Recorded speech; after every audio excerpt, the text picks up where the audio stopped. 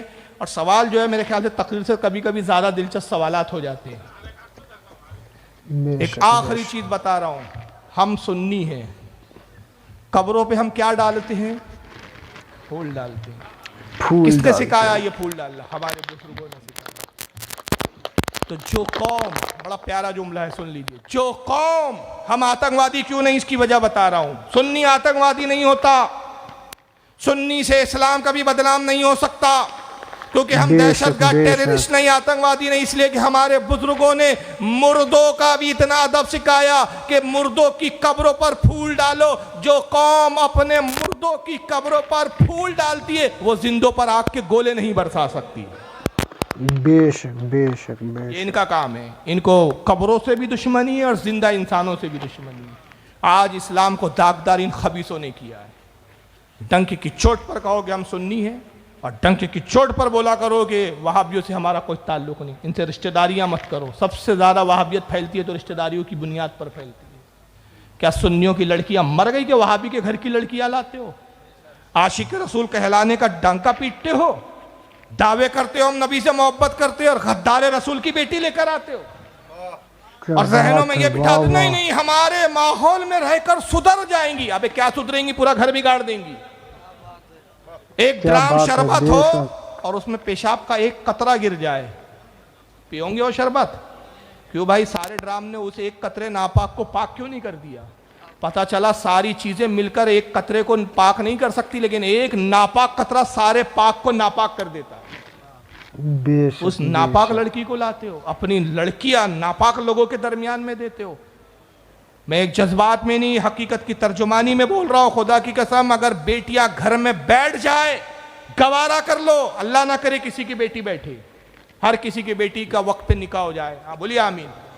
لیکن خدا نہ خواستہ کسی کی بیٹی دیکھنے میں کم تر ہے, 19-20 معاملہ ہے, رشتے نہیں آ رہے, اور وہابیوں کے رشتے آ رہے ہیں.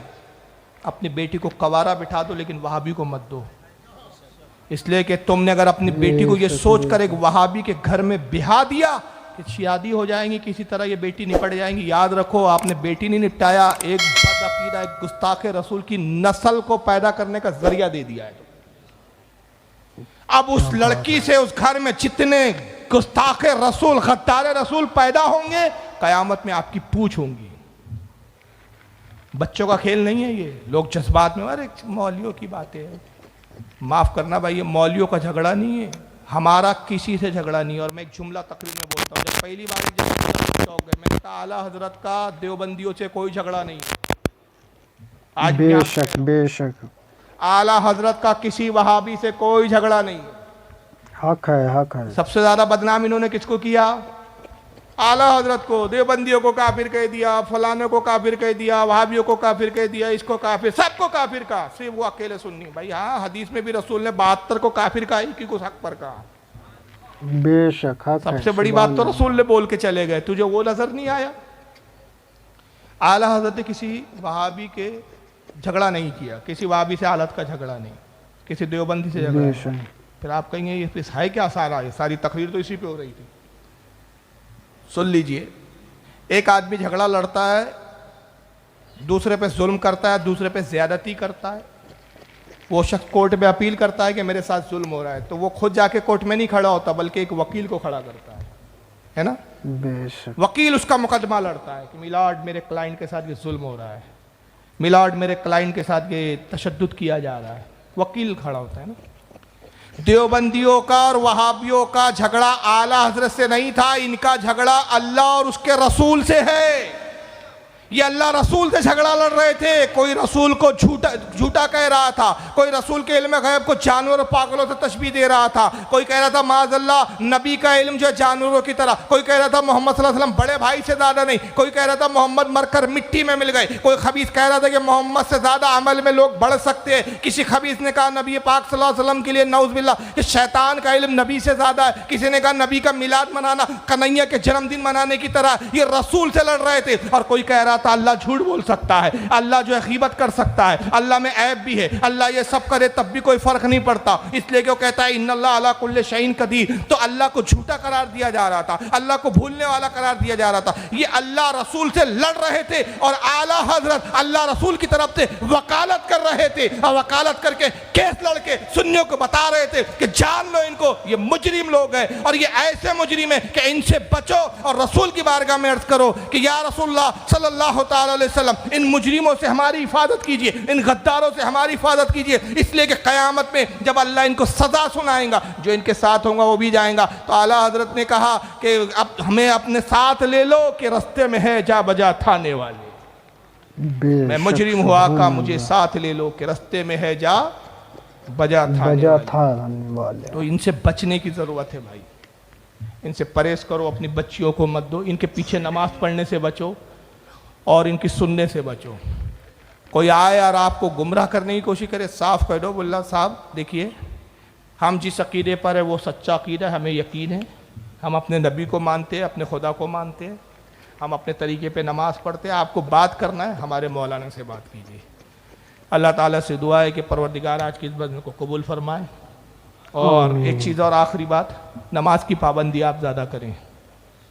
تھوڑی افسوس کی بات ہے کہ میں آج آیا، 2 وقت کی مسجد میں نماز پڑھانے کا موقع ملا، بہت کم لوگ دیکھے میں نے، ممکن ہے بدگمانی نہیں کر رہا ہوں میں، بتایا بھی گیا کہ جلسے کی وجہ سے لوگ کام کاج میں لگے ہوئے تھے، انتظامات میں تھے، ممکن ہے، لیکن نوجوانوں سے گزارش کروں گا کہ نوجوانوں سے کہ آپ پہلے نماز پڑھیں۔ نوجوان کی نماز بوڑھے کی نماز سے 70 درجے زیادہ فضیلت رکھتی ہے۔ بے شک بے شک، لوگ جوانی میں عیش و عشرت میں گزارتے، بڑھاپے میں جب جھکنا نہیں ہوتا، بیٹھنا نہیں ہوتا، پڑھنا نہیں ہوتا، ہاتھ پیر ہلتے کانپتے، تب مسجد کا رخ کرتے ہیں۔ لیکن اللہ کے رسول فرماتے ہیں کہ جب ایک جوان سجدہ کرتا ہے تو اللہ فرشتوں سے کہتا ہے فرشتوں دیکھ رہے ہو میرے بندے کو، اس کے نام اعمال میں اس نماز کا 70 درجے زیادہ ثواب لکھو۔ فرشتے عرض کرتے ہیں مالک کائنات، نماز تو یہ بھی وہی پڑھ رہا ہے جو ایک بوڑھا پڑھ رہا ہے، نماز میں دونوں کے کوئی فرق نہیں، ظہر یہ پڑھ رہا ہے تو ظہر وہ بھی پڑھ رہا ہے، سجدے 2 کر رہا ہے یہ بھی 2 سجدے کر رہا ہے، یہ بھی قرات کر رہا ہے وہ بھی قرات کر رہا ہے۔ رب کائنات دونوں ایک ہی امام کے پیچھے، نماز ایک، عبادت ایک، تو خدا ایک، اللہ ایک، پھر یہ نماز کا ثواب 70 درجے کیوں؟ تو اللہ فرماتا ہے میرے فرشتوں یہ بوڑھا تو اس وقت آیا کہ اب دنیا کی رنگینیاں اس کے لیے کوئی کام کی نہیں، اس میں نفسی نہیں ہے، خواہشات ختم ہو گئی، نفس ختم ہو گیا، اب کوئی اس میں دلچسپی نہیں، اب بھی اگر یہ میری بارگاہ میں نے آتا تو جاتا کہاں، اب تو اس کے پاس ٹائم پاس کرنے کے لیے بھی کوئی بیٹھنے کے لیے تیار نہیں۔ مگر اس نوجوان کو دیکھو، یہ عیش و عشرت کو چھوڑ کر آیا ہے، دنیا کی لالچ کو چھوڑ کر آیا ہے، دنیا کی رنگینیوں کو چھوڑ کر آیا ہے، بے شمار اس کو گمراہ کرنے والی اور اپنی طرف متوجہ کرنے والی چیزیں ہیں، ان سب کو ترک کر کے یہ میری بارگاہ میں جھکتا ہے اور کہتا ہے سبحان رب العالی، سبحان رب العالی، یہ مجھے اعلیٰ کہتا ہے، میری تعریف بیان کرتا ہے، اس لیے کہ رنگینیوں کو چھوڑ کر آیا، 70 درجے ثواب اس کے نام اعمال میں۔ سبحان اللہ۔ جوانی کا ایک سجدہ بوڑھے کے 70 سجدوں پہ زیادہ فوقیت رکھتا ہے، بوڑھے کا ایک سجدہ، جوان کا ایک سجدہ اور بوڑھے کے 70 سجدے، یہ تقابل ہے اس کا۔ تو نوجوانوں کو چاہیے نماز پڑھو اور اس کی قرآن بے شک وہ بے شک کتاب ہے جو در سے انقلاب ہے، سمجھ کے گر کوئی پڑھے تو نور علی نور ہے۔ بے شک